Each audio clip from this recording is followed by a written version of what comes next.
Hi, Smart Community friends. I'm back with another bonus episode of the Smart Community podcast, sharing various guest answers to the question, where to next for smart cities and communities?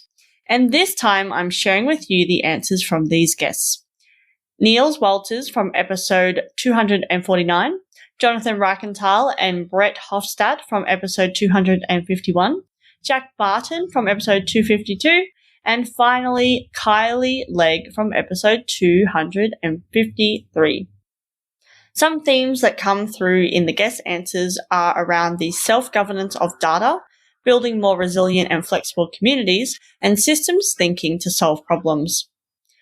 It is more important than ever for communities to be more resilient and have the ability to identify potential risks in society in order to build these resilient communities. Smart communities is all about making people's lives better, and it's important to have a holistic approach to connecting communities and systems thinking to solve problems, aiming for the common good of society. As Jonathan Reichental says, I think we've got to the position now where we can actually identify the potential risks in our society, and we can make plans and we can test those plans. As always, we hope you enjoy listening to this episode as much as we enjoyed making it. Welcome to the smart community, smart regions, smart towns, and smart cities. It's where we live, work, and play. With smart communities, the future starts today. Big data, smart mobility, emerging trends galore. The Smart Community Podcast is what you're looking for. Where to next for smart communities? Look, I think for smart communities, we should really start to have a discussion around the sort of self-governance of data in its broadest sort of perspective. Like, what could it mean for a smart community if they are fully and autonomously in control of who, where, and what they give their own personal data to? I know that is a very long sentence and a bit of a messy sentence, but I think that is really where we can start to have discussions about with communities and with smart communities. What could that mean and what could that look like in the future? What would that mean if collectively as a community we say no, for instance, to surveillance in our street? Of course, that would mean a conversation with the council to not have CCTV systems in place. But it might also mean that you have to have a chat with your neighbor and ask, like, hey, why is there a camera at your house? Or, hey, why did you purchase a Ring doorbell? How is that going to affect me? And I say no to that, for instance. What are the sort of measures you'll put in place? And I think that'll be a really interesting conversation. So yeah, that sort of self-governance model of data is a really interesting one to have. Yeah, I agree. And I think there'll be this, toing and froing. And for me, it's the biggest thing is being informed about, like, you and I can have exactly the same information, but we'll make different decisions about the level of surveillance, for example, because of, our experiences, our backgrounds, et cetera, et cetera.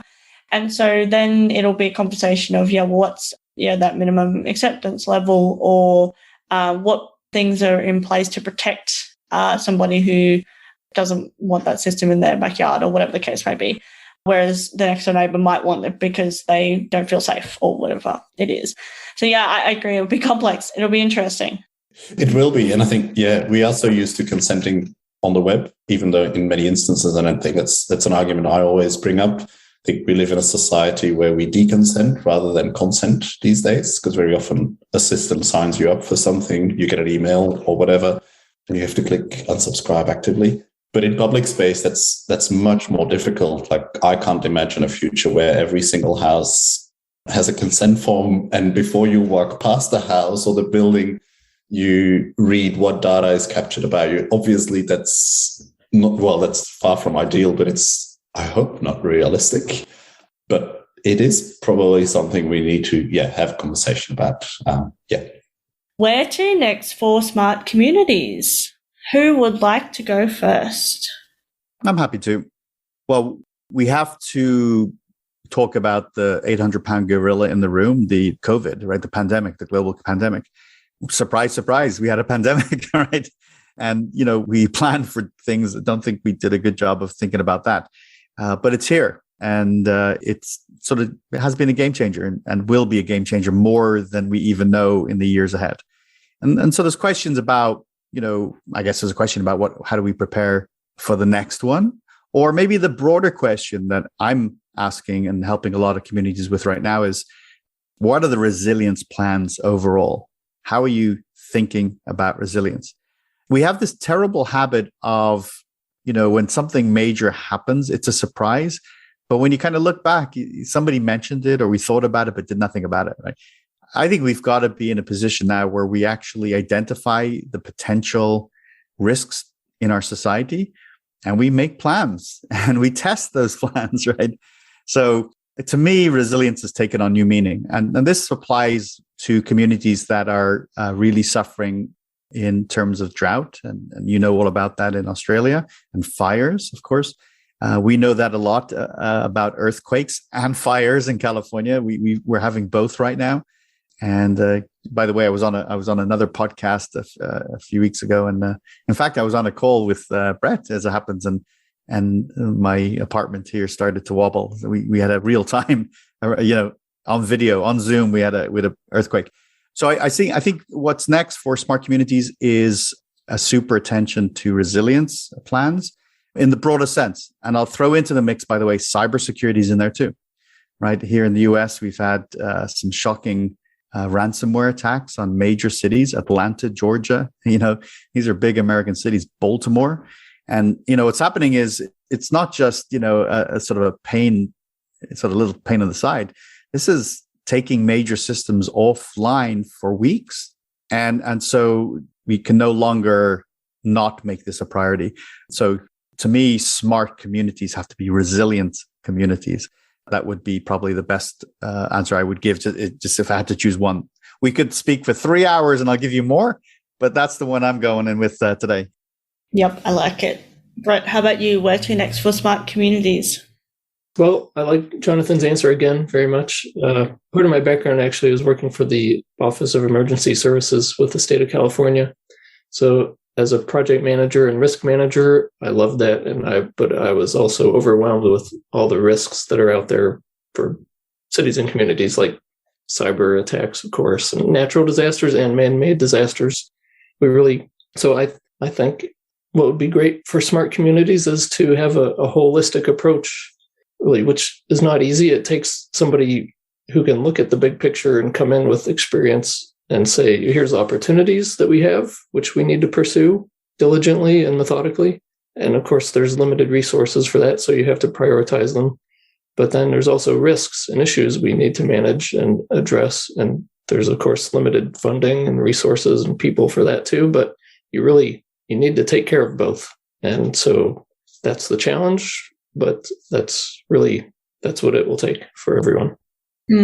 Yeah, I agree. I think the holistic approach, which, is easy to say, more difficult to do, but even just working towards it has to be the way for smart communities. And I even see it within local governments, for example, just mapping out the connectedness of all the systems and the activities and all those type of things from I'm thinking like even just, the data flows and that type of thing, being more holistic in that way, but then reaching out into the community and realizing that it's not, not a linear thing. It's how they all connect together, and this will affect that. And we won't even realize that until we've done something. So I think that holistic approach is so key, and I think we'll see more and more of it as we move forward, because we'll have to, because otherwise we won't be able to kind of shift the way we want to shift.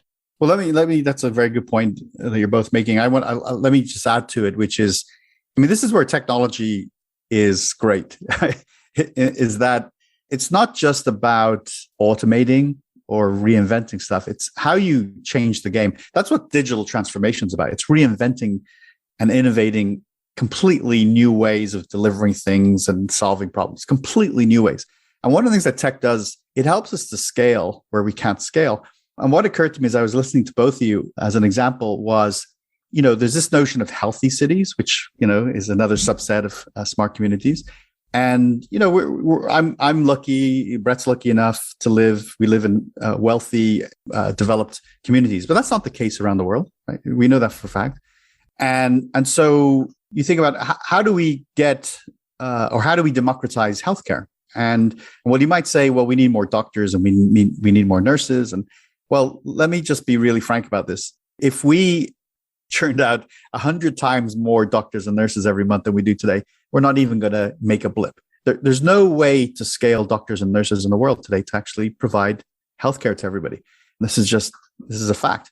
But technology can help us. It can help us in, for example, in India, where there are rural communities who don't have doctors or nurses or even a hospital. The major hospital networks give local people smartphones with specific apps that allow them to apply some first aid activities and even provide some distance healthcare. And then if the situation really gets to a point where the person has to be moved to another town or to a hospital, they will do it. But what technology is doing here, which I think is really the promise of it, it lets us solve this really intractable issue about democratizing healthcare as just one of the examples of how we're going to solve these future problems. If we're ever going to have a chance to have more and more people have a better quality of life all around the world. Yeah, I totally agree. I mean, similarly in even remote Australia, there's, this access to services is something that technology can help us with or is helping us with. But again, like you both have said, it's like the best application of that to serve the people and making sure that we are thinking about how the digital literacy to make sure people understand how to use it and all those type of things. And I think health is also the more and more now that we're talking about is mental health as well, how we can ensure that people have that initial contact or that, they know that they can reach out and they can use technology to do so. And I think that's really key and a real game changer, hopefully, as we move through and out of this pandemic that we have. And Brett, you were talking about earlier, having those conversations is really important because I think in the past we weren't allowed, in inverted commas, to have conversations about mental health. And I think smart communities and technology are helping us to do that, and particularly with younger people having those conversations earlier.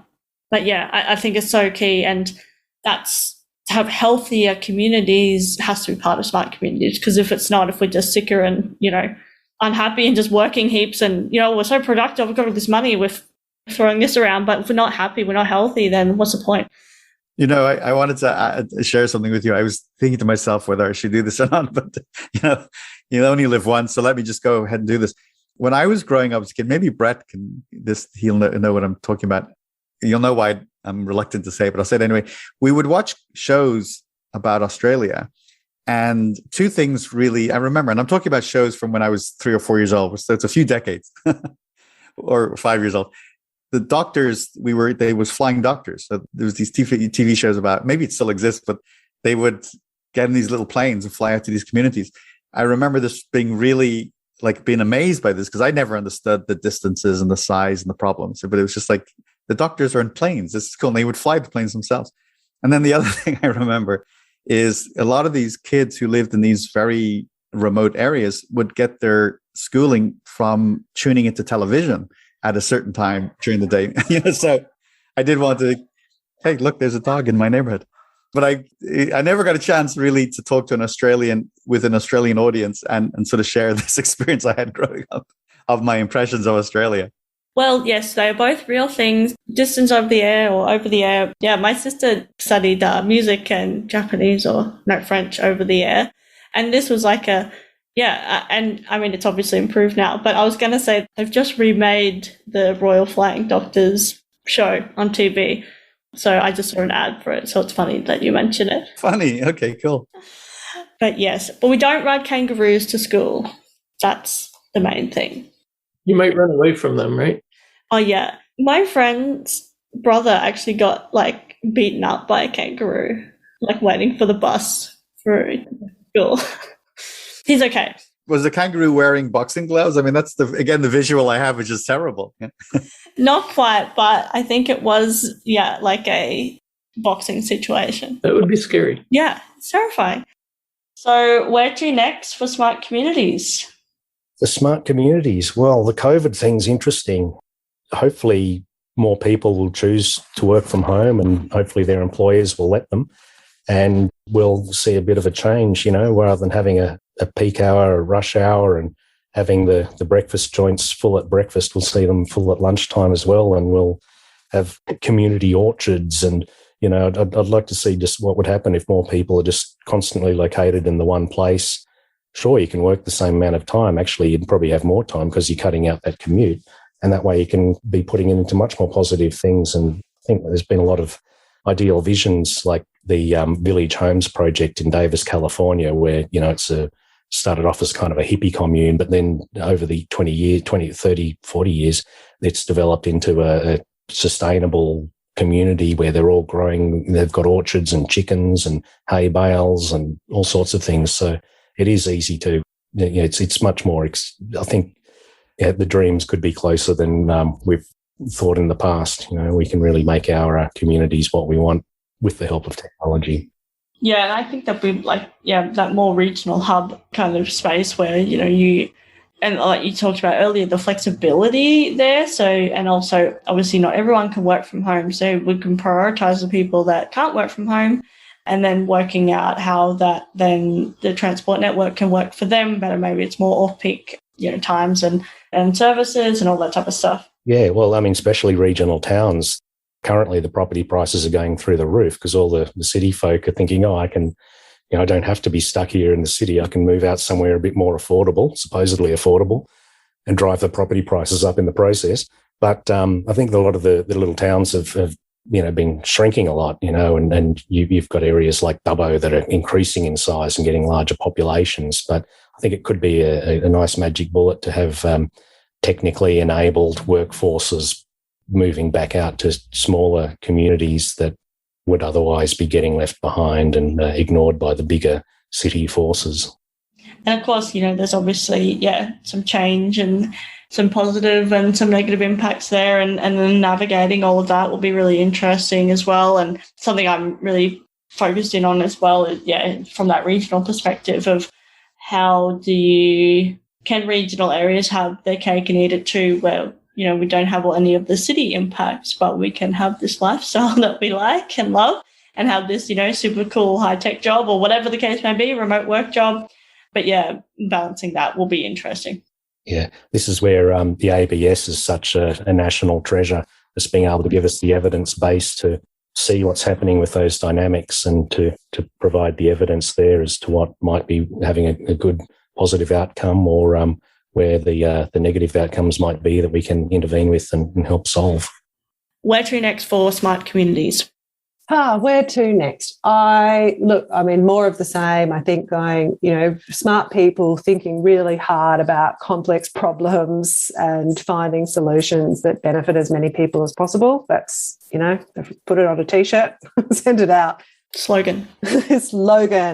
Yeah, I think that, just systems thinking and really about aiming for the common good.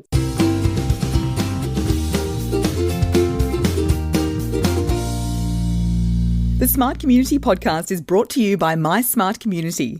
If you're looking for support in podcast strategy and production, workshop design and facilitation, or communication and media advisory, get in touch. Email hello@mysmart.community or head to www.mysmart.community. Thanks so much for listening to the Smart Community Podcast. Show notes for this episode and all other episodes are available on our website, mysmart.community/podcast. If you have any questions for us or any of our guests, you can email hello@mysmart.community. You can also find us on the socials. We are on LinkedIn and Twitter @SmartComHQ. That's com with 2 M's. If you are enjoying the podcast, please hit subscribe so you never miss an episode. And we would love for you to leave us a rating and review at wherever you listen. This really helps us reach more ears and eyes, so thank you for your support. As always, we hope you enjoyed listening to this episode as much as we enjoyed making it.